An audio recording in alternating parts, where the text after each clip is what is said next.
Enough of the nonsense, I've been silent for too long. I've kept up this charade for what feels like eternity, a week, and I'm about to crack. It's time for me to stop pretending I'm here to give thoughts to stuffed animals and tell all you classy people a true story. The truth is, I was swindled into writing for this website. I thought based on my reputation as a serious actress they were asking me to write for www.acticlass.com, a how-to website for serious actors.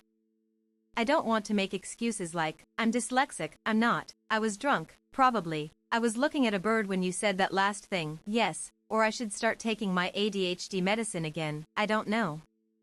The serious matter at hand is, my only marketable skills are making faces, reading other people's words out loud and memorizing those words, and I don't want to brag, moving other humans to tears and laughter using nothing but those memorized words, and my horrifically beautifully deep understanding of life and the human condition. I was prepared for lecturing online acting classes, and now I sit here writing humor. As you know from my bio, and if you don't, I hate you because I spent 2 days ruminating and 45 seconds executing that piece of crap and poured my heart out. I'm on a very personal mission to kill eating disorders, and trying to kill my own eating disorder takes up a lot of my time, leaving very little left for things like writing a blog or coming up with funny and original ideas. Sorry I'm about to rip off your post, Joe Lyons. That and also, after I figured out I wasn't writing for an acting class website, I swear to God I was told they only wanted me for my eating disorder recovery point of views, and so I relaxed into the idea of a hilarious self-pity column. I was fine till you said that. A practical guide to your loved one's eating disorder. Imagine my confusion when launch week rolled around and they started posting this teddy bear BS. Well, that was me. But, still. Turns out this isn't the website for real-life experiences with deadly mental illnesses. Or is it? Oh, okay, you twisted my arm. A tale of anorexia, my acting career and my so-called life. We'll get the my so-called life reference out of the way first because I've never even seen that show. I look forward to your disappointed comments about this, but seriously, I've never even seen 99% of everything you love, so get used to this. I live in a bubble envelope. I am a pop culture Bermuda Triangle. The never-even-seen queen. What's the story with this guy? Holy crap, it's Claire Danes. I meant, what's the story with this girl? That girl found out she was pregnant a couple days ago. That girl threw up into a plastic sandwich baggie while driving up the interstate on the way to this shoot. That girl just quit Zoloft and Xanax cold turkey. She has a purse full of Jolly Ranchers and lemonade and an eating disorder lurking under pregnancy nausea. Over the past month, while unwittingly pregnant, her acting career took off. She's made more money than ever, tens and tens of dollars in a few weeks. Mostly from a 7-Eleven commercial for Univision. Yes, with that blonde cotton candy hair, what are you, racist? If you are wondering why this edition of What's the Story with This Guy is sort of unfunny thus far and not all like the previous one, it's because this girl is not a background character. I'm just telling you about the actress and it is me. Gasp. Sob. I gave up my lucrative career and certain fame as a background artist to have a baby. That's a true story and a pretty convoluted introduction to this super convoluted, barely humorous story about auditions, birth, anorexia, acting, timing, and all this shit happens for a reason. At least I think that today.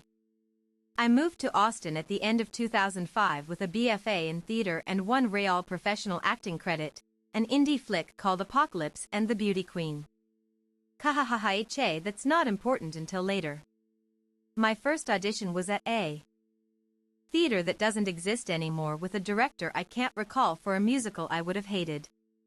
After the audition, the smoky piano player told me I should audition for the Best Little Whorehouse in Texas coming up at the Austin Playhouse. Little did he know, I was once the youngest little whore in the Best Little Whorehouse. At the tender age of 14, I auditioned for and was cast in this jazzy little romp about football players dancing with singing prostitutes. My dance partner was 8 years older than me, We called him Rusty Rick behind his back, and he almost always wore a stretched-out t-shirt with a duo of yin-yang necklaces screen printed on it. Now this seems kind of ironic and maybe hipster cool, but this was not now. We performed the cooter lift together each night, which is just as damaging as you can imagine. Okay, now please stop imagining that. With this experience under my belt, so to speak, I nailed that audition, and Austin Playhouse quickly became my theater family and my family. In 2008, I auditioned for a play at Hyde Park Theater and told the director I really had no business being there because I was getting married during the run of the show. A year and 11 days later, this director called to see if I'd be interested in some random acting job that I had to turn down because I'd had a C-section the day before and was taking his call from my hospital bed. Someday, I said, I won't be having a major life event and we will work together. The drama. More morphine, please, pretty lady. Turned out pregnancy hormones really agreed with me and made great replacements for Zoloft and Xanax, and I spent my pregnancy eating disorder and anxiety free. Turned out those pregnancy hormones shut off pretty quickly. Thanks, nature.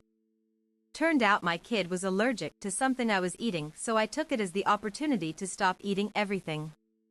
It's more complicated than that, obviously, but I don't want you to stop reading 6 paragraphs ago now. So here, I'll make a funny face. Oh brother. That's not gonna do it.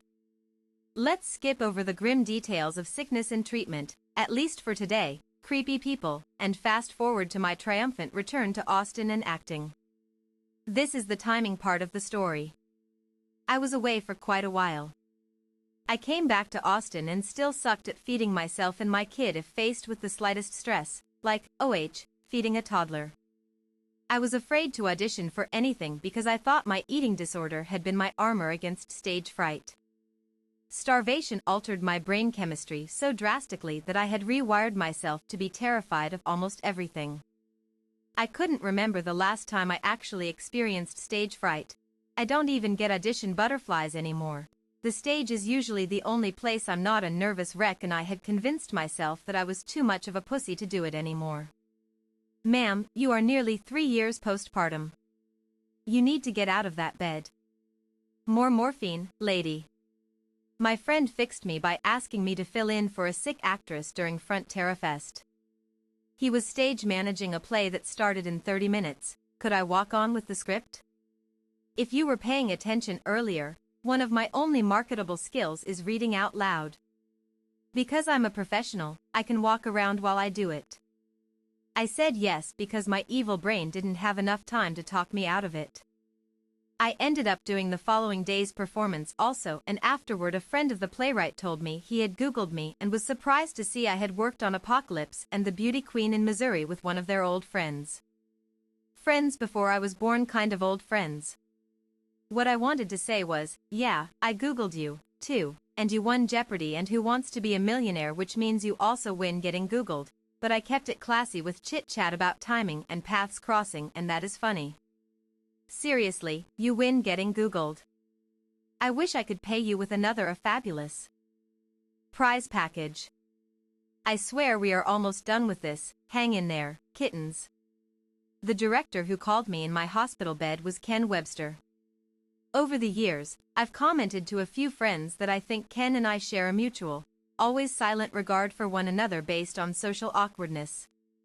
For instance, when I was 7 years old, my mother told me I would not be able to become an actress because I was too shy to walk to the McDonald's counter by myself to ask for ketchup.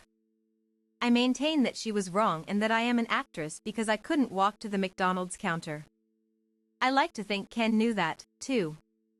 Every day is a major life event now. I'm not being dramatic. I took my kid to the grocery store all by myself today and bought one thing and left the store and fed it to him and did not freak out. I can't reread that sentence without big soggy tears, but at the time I was almost normal about it. Even though I am experiencing major life events each and every day now, albeit without the drama of surgery or the flair of a wedding, I'm finally getting to work with Ken Webster.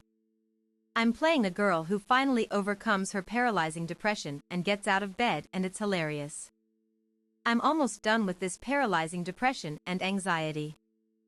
5 more minutes. I almost forgot. Your city class. We have just enough time for one audition tip. Your shoes are really cute. If they are loud, you should probably take them off and crack yourself in the funny bone with the heels for 25 minutes because that's what it's like to hear you stomping around on stage.